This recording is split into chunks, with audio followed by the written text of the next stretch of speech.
Guys, welcome back again in food engineer. तो आज का एक न्यू नोटिफिकेशन आ रहा है आईओस्किल की तरफ से। यहाँ पे डिप्लोमा और आईटीआई वाले जो कंप्लीट कर चुके हैं उनके लिए बहुत बेहतरीन मौका है। सिर्फ एक एग्जाम देना है, एग्जाम को क्वालिफाई करना है एंड डायरेक्ट आपका जॉब, कोई इंटरव्यू वगैरह यहाँ पे नहीं है। कोई फीस नहीं है यहाँ पे, आपको कोई फीस पेमेंट नहीं करना है। तो आइए देखते हैं इस वीडियो में किसके लिए कितनी सीट अवेलेबल है, किस एरिया में कितनी सीट अवेलेबिलिटी है। ये सब इस वीडियो में हम डिस्कस करने वाले हैं। चलिए वीडियो को शुरू करते हैं।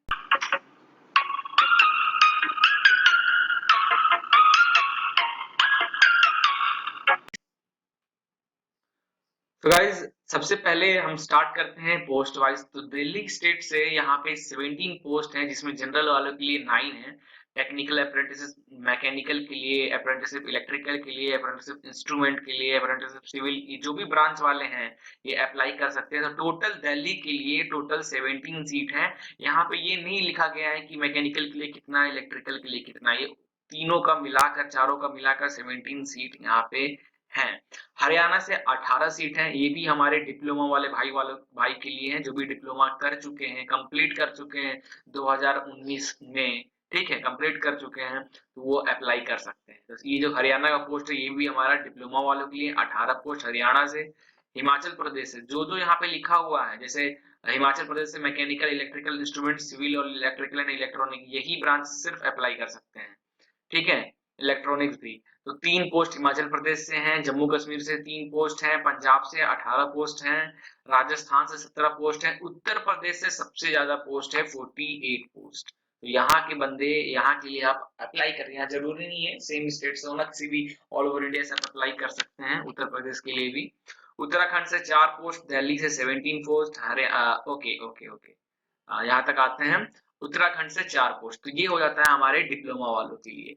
यहाँ से फिर स्टार्ट होता है ट्रेड अप्रेंटिसशिप, तो आईटीआई वालों के लिए। अब जो मैं बताने वाला हूँ वो आईटीआई वाले। तो Delhi fitter, electrician, electronics mechanic, instrument mechanic, machinist, ये जो भी अगर आपने इस सब ब्रांच से आईटीआई किया है तो आप दिल्ली के लिए अप्लाई कर सकते हैं। 17 पोस्ट हैं। फिर आता है हरियाणा से 18 post, fitter, electrician, electronic instrument, machinist, 18 post. Himachal Pradesh से 3 पोस्ट, जम्मू कश्मीर से 3 पोस्ट, पंजाब से 18 पोस्ट, राजस्थान से 17 पोस्ट, उत्तर प्रदेश से 49 पोस्ट, उत्तराखंड से 4 पोस्ट। तो ये सब था हमारे ट्रेड अप्रेंटिसशिप वाले को। उसके बाद आता है ट्रेड अप्रेंटिसशिप अकाउंटेंट। यहाँ पे ग्रेजुएट बोला गया है, बट ग्रेजुएट के बाद इन्होंने एक साफ साफ एक लाइन और लिख दिया है कि भाई बीटेक, एमई, एमटेक वाले अप्लाई नहीं कर सकते हैं। ग्रेजुएट यहाँ बीएससी, बीकॉम वाले अप्लाई कर सकते हैं इनके लिए। ठीक है, तो ट्रेड अप्रेंटिसशिप अकाउंटेंट के लिए अगर आपने किया है तो चंडीगढ़ से आप देख सकते हो, यहाँ पे कोड 2589 कोड है। 2 पोस्ट, दिल्ली से 3, हरियाणा से 3, हिमाचल प्रदेश से 2, जम्मू कश्मीर से 2, पंजाब से 3, राजस्थान से 3, उत्तर प्रदेश से 5, उत्तराखंड से 2। वैसे ही trade apprenticeship, data entry operator, fresher apprenticeship है ये। इनके लिए भी पोस्ट आप देख सकते हो अलग अलग एरिया से। ट्रेड स्किल, यहाँ पे फ्रेशर जो है उसके लिए अप्लाई कर सकते हैं, but data entry skill certificate holders जो हैं उन मतलब आपके पास अगर ऑलरेडी डाटा एंट्री ऑपरेटर का कोई स्किल है तो वो सर्टिफिकेट दिखा के आपको यहाँ पे जो जगह है यहाँ पे रेफरेंस मिलकर आपकी काम हो जाएगी। तो टोटल 312 पोस्ट, जिसमें से जनरल वालों के लिए 188 पोस्ट हैं। अब आगे की बात करें तो यहाँ पे बकायदा लिखा गया है फॉर डिसिप्लिन कोड 501, 507, मतलब ये सब टेक्निकल अप्रेंटिसशिप मैकेनिकल के लिए है। 3 ईयर डिप्लोमा आपका मैकेनिकल इंजीनियर से होना चाहिए। ये सब मैकेनिकल पोस्ट के लिए, इसमें आपको 50% से ज्यादा आपके मार्क्स होंगे तो ही आप अप्लाई कर सकते हो। एससी एसटी वाले 45%, जनरल एंड ओबीसी के लिए 50% मिनिमम चाहिए। फिर बात करें टेक्निकल अप्रेंटिसशिप इलेक्ट्रिकल के लिए, तो 3 ईयर डिप्लोमा सेम है। टेक्निकल अप्रेंटिस इंस्ट्रूमेंटेशन के लिए 3 year diploma with 50% minimum marks. Technical apprentice civil के लिए, फिर technical apprenticeship electrical and electronic के लिए 3 ईयर डिप्लोमा सेम है, 50% से ज्यादा मार्क्स लाना है। नाउ अब बात करते हैं ट्रेड अप्रेंटिसशिप का। ट्रेड अप्रेंटिसशिप की बात करें तो regular full time ITI fitter से, ठीक है, ट्रेड अप्रेंटिसशिप फिटर से तो आपको 3 साल जो भी 2 साल का आईटीआई जो है तो कंप्लीट होना चाहिए। ठीक, आईटीआई आपका कंप्लीट होना चाहिए। फुल टाइम आईटीआई आपका कंप्लीट होगा। इलेक्ट्रिशियन से फुल टाइम ट्रेड अप्रेंटिसशिप के लिए, जो जो ब्रांच बोला उस ब्रांच से आपका आईटीआई कंप्लीट होना चाहिए। फिर आता है trade apprenticeship accountant, regular full time graduate in any discipline with minimum 50% mark is aggregated for general and OBC के लिए, and 45% for SC ST PWD वाले के लिए। अब यहाँ पे लिखा है graduate in any discipline, but ऐसा कुछ नहीं है, खुश मत होना, भी बीटेक एमई एमटेक वालों के लिए नहीं है ये पोस्ट। फिर बात करें trade apprenticeship data entry operator, freshers जो हैं उनके लिए 50% उनका और 45% आपका मिनिमम एससी एसटी वालों के लिए। फिर जो डाटा एंट्री ऑपरेटर स्किल है उनके लिए भी ये सेम है।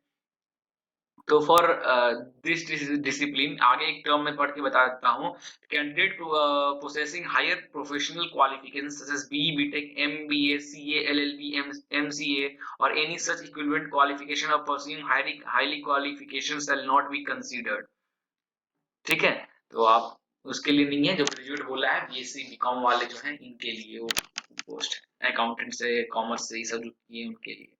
तो इसकी अगर आप एग्जाम डेट वगैरह दिखाएंगे, ये सब यहाँ पे पूरी डिटेल हम बात करते हैं। यहाँ पे कोई फॉर्म अप्लाई डायरेक्ट आपको उसकी वेबसाइट में लिंक प्रोवाइड करा दूंगा, क्लिक करके आपको अप्लाई करना है। मिनिमम एज जो है 18 साल से 24 साल होना चाहिए। एज लिमिट की बात करें 30/11/2019 तक आपकी एज 24 साल से ज्यादा नहीं होनी चाहिए, जनरल के लिए ईडब्ल्यूएस कैंडिडेट दोनों के लिए। रिलैक्सेशन मिलता है अपर एज का, जैसे एससी एसटी का जो है गवर्नमेंट रूल के अकॉर्डिंग 5 साल एससी एसटी, ओबीसी वाले के लिए 3 साल, तो वो मिलेगा ही।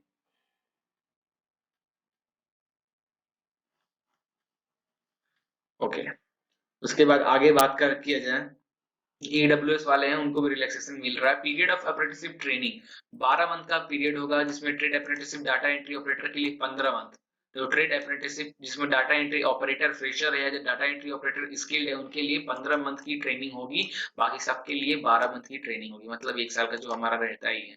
Date of requiring eligibility criteria, date of position मतलब कि पढ़ाई 30/11/2019 तक आपकी डिग्री आपके हाथ में होनी चाहिए। ठीक है, यहाँ पे सिलेक्शन मेथोडोलॉजी की बात करते हैं, 90 मिनट का एक रिटन टेस्ट होगा, उसको क्वालिफाई 100 क्वेश्चंस होंगे। ठीक है, इंग्लिश हिंदी के, इंग्लिश में भी पेपर हैं, हिंदी में जो भी आप चाहें आप कर सकते हैं। तो जो ट्रेड अप्रेंटिसशिप अकाउंटेंट के लिए जो क्वेश्चंस आएंगे 30 नंबर के क्वेश्चन आएंगे, generic aptitude including quantitative aptitude, reasoning abilities 30 marks के, बेसिक इंग्लिश लैंग्वेज 40 मार्क्स के। ट्रेड अप्रेंटिसशिप अकाउंटेंट के लिए, data operator entry operator trade apprenticeship के लिए 25 मार्क्स के, general aptitude basic English 25 marks के, क्वांटिटेटिव एप्टीट्यूड 25 मार्क्स के, जनरल अवेयरनेस 25 मार्क्स के। बाकी के जो है हमारे ट्रेड अप्रेंटिसशिप की बात करें, फिटर इलेक्ट्रिकल मैकेनिकल इंस्ट्रूमेंट जो भी ये सब है पूरा डिप्लोमा चाहे आईटीआई वाले, इनके लिए ये है 40 मार्क के टेक्निकल क्वेश्चंस आएंगे, 20 नंबर के जेनरिक एप्टीट्यूड आएंगे, 20 नंबर के रीजनिंग एबिलिटी और 20 नंबर का आपका बेसिक इंग्लिश आएगा। बस इसको क्वालिफाई करना है, जिसमें candidate will have to score minimum 40%, तो नंबर आपको टोटल 100 में से मतलब 40 नंबर ज्यादा आपको होना चाहिए, तो ही आप क्वालिफाई हो गए। जनरल वालों के लिए, एससी एसटी वाले के लिए 35% आप लाए हो, ठीक है। उसके बाद आपको डॉक्यूमेंट वेरिफिकेशन कराना है, अपने 10 सर्टिफिकेट जो भी सर्टिफिकेट वगैरह है, आईटीआई का 12th का, ये सब आपको करना है। उसके बाद है मेडिकल फिटनेस आप टेस्ट एक होगा आपका, जिसमें मेडिकल आप फिटनेस आपकी चेक की जाएगी। उसके बाद डायरेक्ट आपको ऑफर लेटर मिलेगा and you are join for the job. ठीक है, स्टाइफेंड जो है, जो रूल है 1992 अप्रेंटिसशिप रूल के अकॉर्डिंग मिलेगा, जहां तक मैंने पता किया है, तो आपकी सैलरी यहाँ पे 10,000 से 13,000 14,000 के आसपास इनके बीच में रहने वाली है सबकी। ठीक है, उसके बाद है लीव हॉलीडे वगैरह आपको मिलेगा, जनरल इंस्ट्रक्शन। अब एग्जाम की वगैरह की बात करें, एग्जाम कब होगा, तो अप्लाई कैसे करना है, और only online mode of application will be accepted. ठीक है, तो आप डायरेक्ट www.iocl.com पे विजिट करके किसी कैरियर सेक्शन में जाकर आप अप्लाई कर सकते हैं। उसके बाद बात करें, फॉर्म अच्छे से भरना है। Cut off date, the candidate must possess the prescribed education चाहिए, तो बता चुका हूँ 30/11/2019 से पहले आपके पास होना चाहिए आपकी degree. Date of opening online application 26/12/2019, तो आज से फॉर्म ओपन हो चुका है। लास्ट डेट है इसका 22/1/2020, 22 जनवरी को लास्ट डेट है। Date of download admit card आपका 28/1/2020 को आ जाएगा, और 2 तारीख को आपको रिटन टेस्ट देना है, 2 फरवरी को। ओके, 2 फरवरी को रिटन टेस्ट, 28 जनवरी 2020 को एडमिट कार्ड आ जाएगा, 22 जनवरी को लास्ट डेट है फॉर्म भरने का, 26 दिसंबर 2019 आज से चालू है। ठीक है, तो written test will be conducted at Chandigarh, Jaipur, Lucknow and New Delhi. तो सिर्फ इन्हीं जगहों पे यहाँ पे एप्लीकेशन फॉर्म में लिखा है कि चंडीगढ़, जयपुर, लखनऊ एंड न्यू दिल्ली, ये 4 जगह। Please note that any changes in date of written examination और सिटी विल बी। तो आप आईओसेल की वेबसाइट पे जाकर आप चेक और डिटेल में चेक कर सकते हैं। आज से फॉर्म ओपन हो चुका है, तो फॉर्म भर के आप एक बार ट्राई कर सकते हो क्या इनके अलावा और कोई सिटी अवेलेबल है या नहीं। तो गाइस मिलते हैं नेक्स्ट वीडियो में एक नए जॉब अपडेट के साथ। एक लाइक और एक सब्सक्राइब तो बनता है। मैं कोशिश करता हूँ आपके सामने जो भी न्यू अपडेट हो, डिप्लोमा वाले के लिए हो, आईटीआई वाले के लिए हो, चाहे हमारे बीटेक भाई के लिए हो, मैं कोशिश करता हूँ ढूंढ ढूंढ कर आपके सामने प्रेजेंट करने की। गाइस इतना मेहनत आपके लिए करता हूँ तो एक तो आपको भी लाइक बनता है। लाइक जरूर करें वीडियोस को। आप लाइक आप कमेंट करते हो तो मुझे मोटिवेशन मिलता है ताकि मैं जल्द से जल्द और भी अच्छी वीडियोस को लाए। सब्सक्राइब करें अगर नए वीडियो पे तो सब्सक्राइब करें, अदरवाइज अपने फ्रेंड्स के साथ शेयर करें ताकि वो भी सब्सक्राइब करें। चलिए मिलते हैं, जय हिंद।